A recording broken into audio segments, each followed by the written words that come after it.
Okay. Hi guys.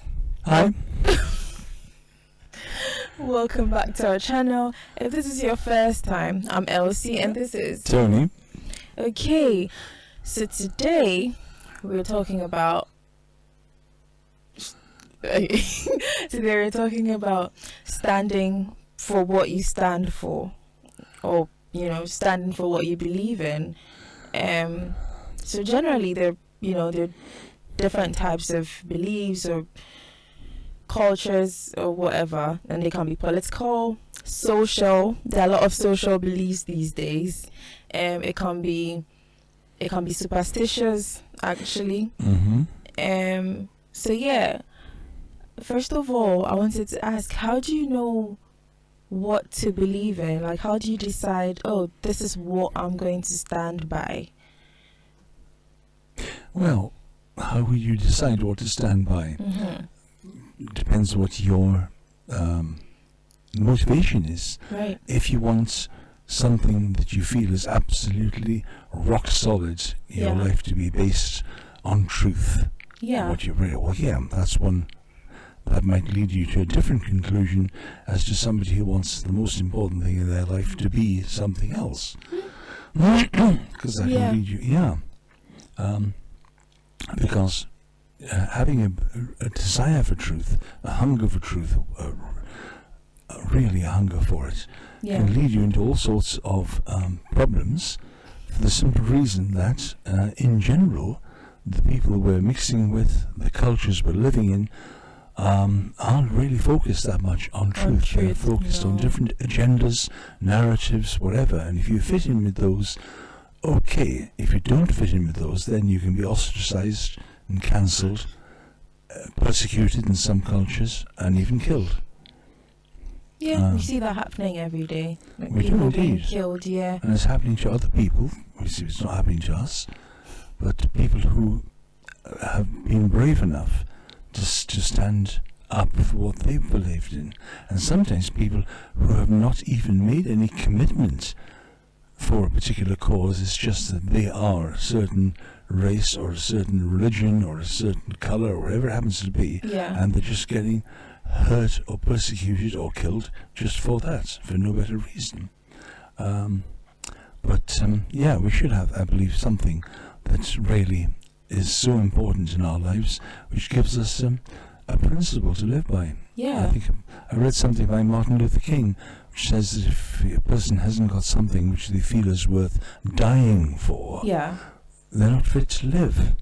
And it seems like a bit of a harsh statement. It is, But if you think about it, if there's nothing in your life that's so precious that you're willing to die for it, then maybe it's about time you actually discovered something precious enough to die for, but precious enough, even more importantly, to live for.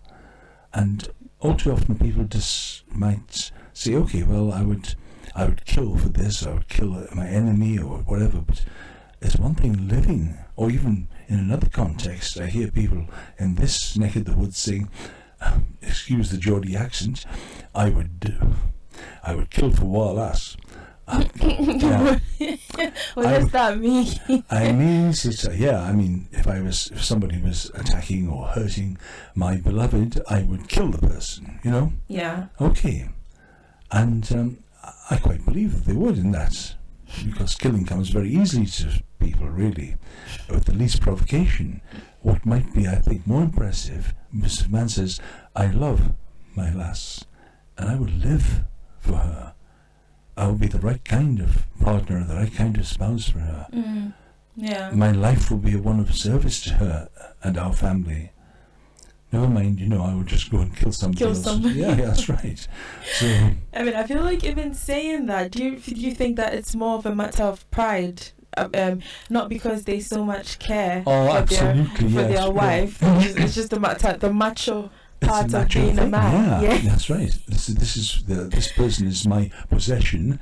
I'm not going to have anybody else interfering with that. And because if you have hurt, annoy, insult that person, I'm taking it personally. You're doing it to me. Yeah. Because, and but real affection, real love, which is worth something, would be willing to live for that person, and yes, being willing to die for that person as well. Yeah. Yeah. But so you need to. I do believe we all need something important as that in our lives. To live for. But if we pick the wrong thing, and we put all our, energy. To use the term, and energy, all our faith in that thing, if we haven't put it in the right place, then ultimately it will let us down. And sometimes because it's not the kind of thing which is going to look after us, alcohol or misuse of drugs being a case in point, can give you short-term happiness, but ultimately it destroys you. There are other things which don't appear to be as destructive, even what I'm talking about before, love of your family, genuine affection, a genuine love, great. But it can happen that family is no longer there for you at one point. God forbid they've died in a car crash, for example, worst way around. Now what do you do? Does your life stop totally? So you need something which really is robust enough to be there to give meaning to your life. And if your family is there and you love their company, great. If they're not, your life still has meaning. Because otherwise, then what is left for you? People then turn to drink or drugs or suicide or just total hopelessness. And so that's what I need to find. Pick wisely, choose wisely. What we only have the one. We only have the one life. It's not a trial run. We don't get a chance to redo it. No. And it has, I believe, it has a dimension beyond and above this earthly time and space. And that having that kind of view does make a difference to how it should make a difference as well.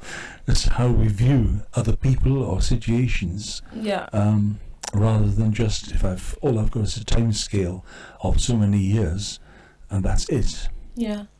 Something I found hard to understand with atheists who are not real atheists. Now, what I mean by that is a person who is an atheist, who genuinely is a total materialist, does not believe there's absolutely anything to come. When we're dead, we're dead. Okay, that person is right to that belief, and I respect their belief. But why would a person who believes that, why would they be interested in making other people atheists as well? There's absolutely no reason, rhyme or point. There's some reason for a religious believer who feels, rightly or wrongly, that there may be an afterlife. Okay, you wanted to bring people in a happy state. But if you really believe that there's nothing in total extinction, well, why does it matter a damn as to whether anyone agrees with you or not agrees with you, you know? I've never thought of it that way anyway. Well, I thought of a few things in different ways because I've had the experience of atheism for many, many years myself.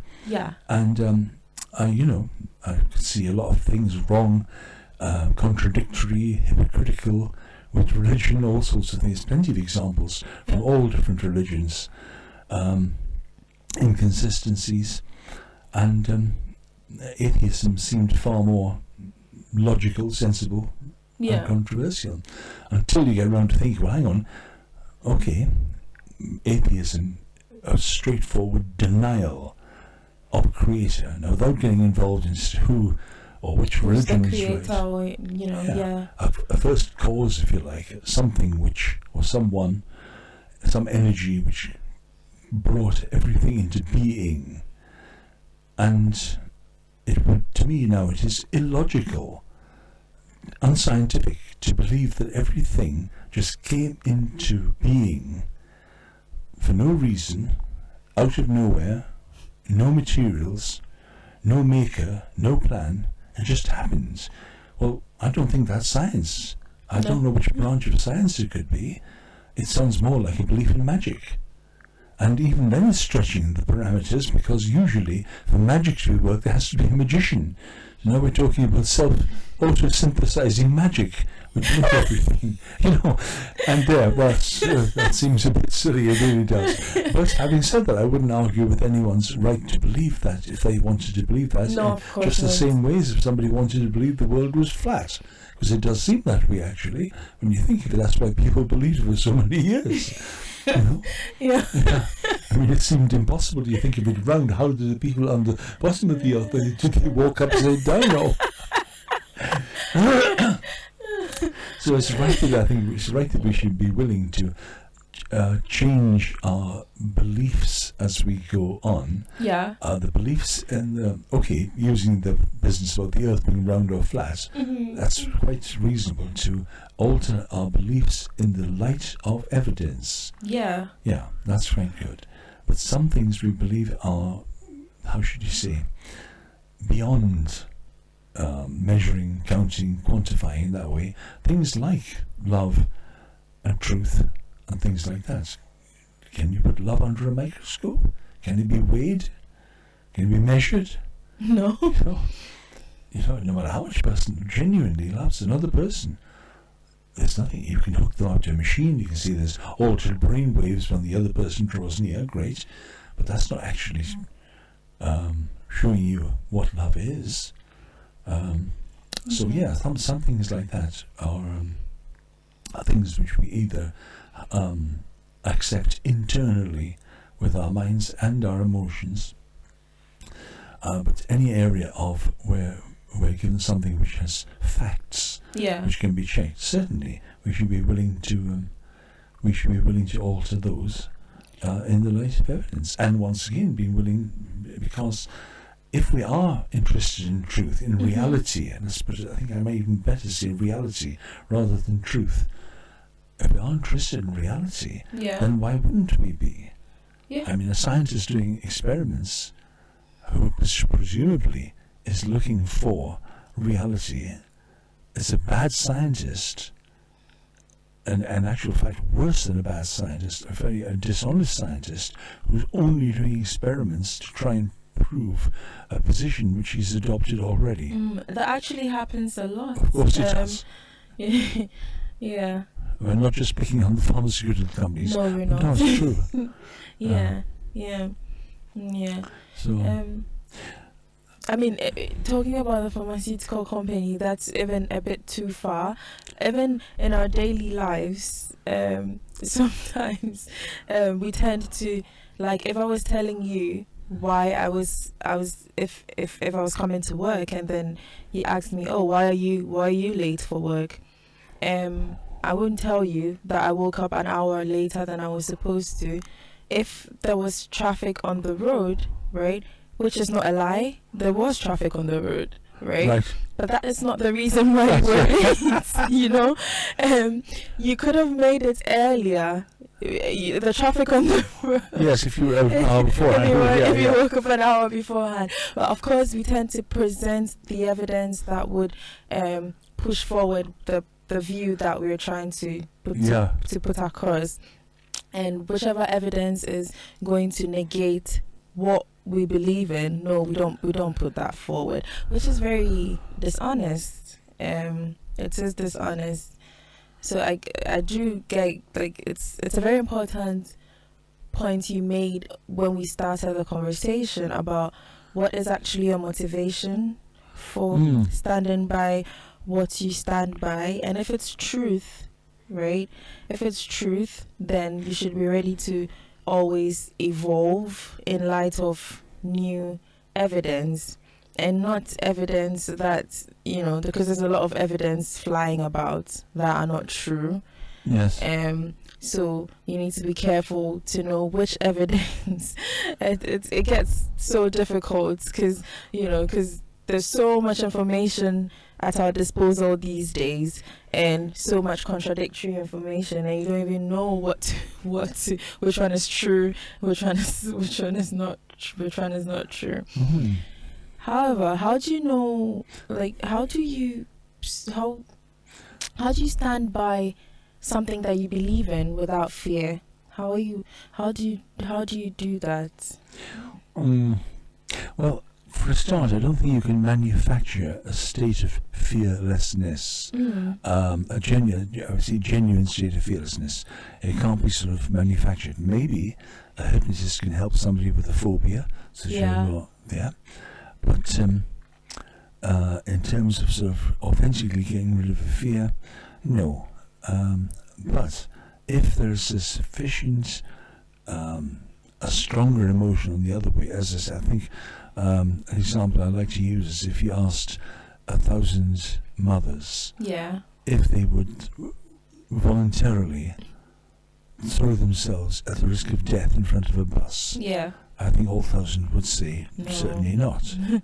But if you asked those same 1,000 mothers, if you saw your child in front of that bus, would you risk your life to save your child? Yes. Then I think you would find quite a large number. Maybe not all, especially if they've had a bad day with the child.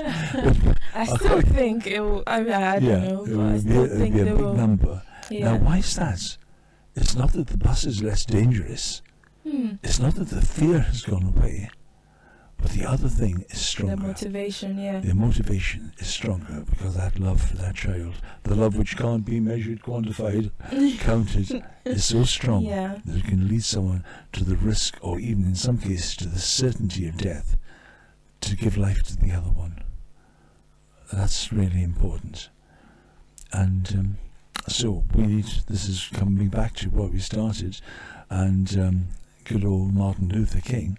We need something in our life which is so important that we are willing to die for something. And like you say, most importantly, to live for. Yeah.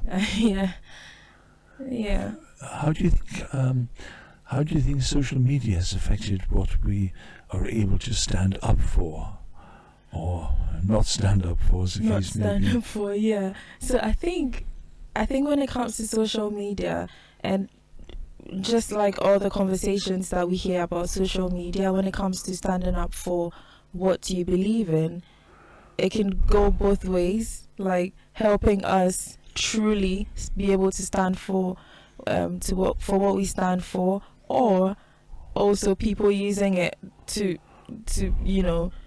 for instance insult and people who are against their views and verbally abuse them just because on social media there. I was just thinking about on Instagram, a lot of the news profiles on Instagram are anonymous. Like you don't know who's behind it, but they always come up with, especially celebrity news, and because they know that these celebrities have they have the money and the power to take them to court if what they say is wrong, right? But they will hide behind various accounts and say whatever they want. So it's kind of like it's the same thing, like people who do not even have any form of evidence but just want to push an agenda forward. They can hide behind social media and spread false agendas, which it can have a negative effect, because like social media is so widespread, and then you put something out there and then a lot of people see it and then that's what they believe. On the other hand, I think that people who are scared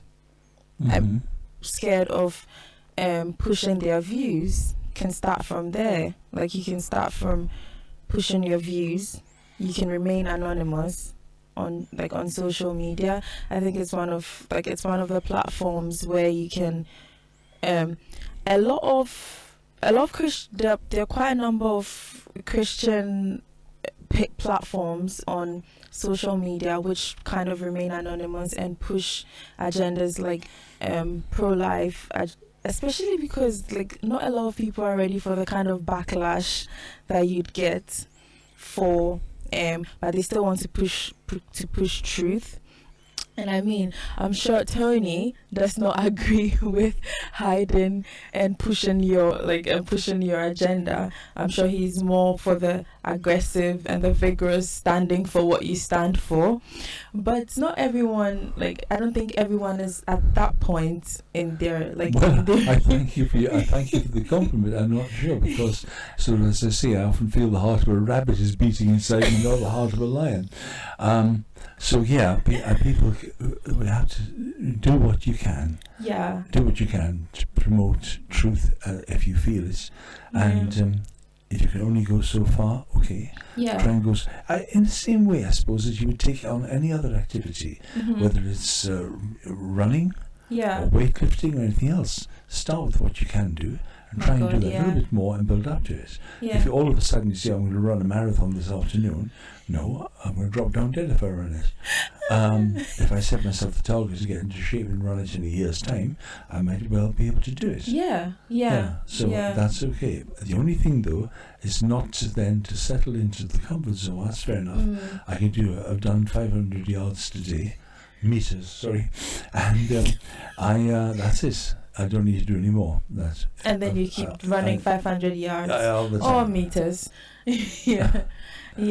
So it's that bit about eventually, eventually come out of your comfort zone, or becoming comfortable in what was outside your comfort zone before. Yeah.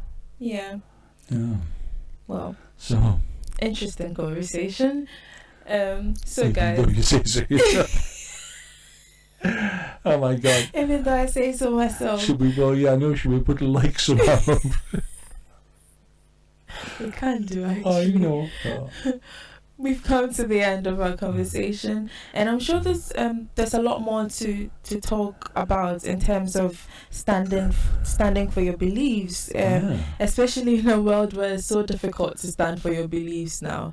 But I'm sure we'll come back to this conversation sometime. I'd love to have somebody else joining in. We should do. Yeah, some people hold different views. Absolutely. Which people are allowed to hold, but we would like to know these views. Sure. Yeah. So today, though, we've come to the end of our conversation. Right. If you've watched to this point, I'm sure you're enjoying the conversation. Kindly like, comment, subscribe. Sure. And until next time, it's bye for now. Bye. If you like this video, kindly like, comment, and subscribe. You can also find us on other social media platforms, on Twitter at Talk with Tony and on Instagram at talkwithtony.live. Don't forget, live, laugh, and most importantly, love. Watch out for the next video. It's bye for now.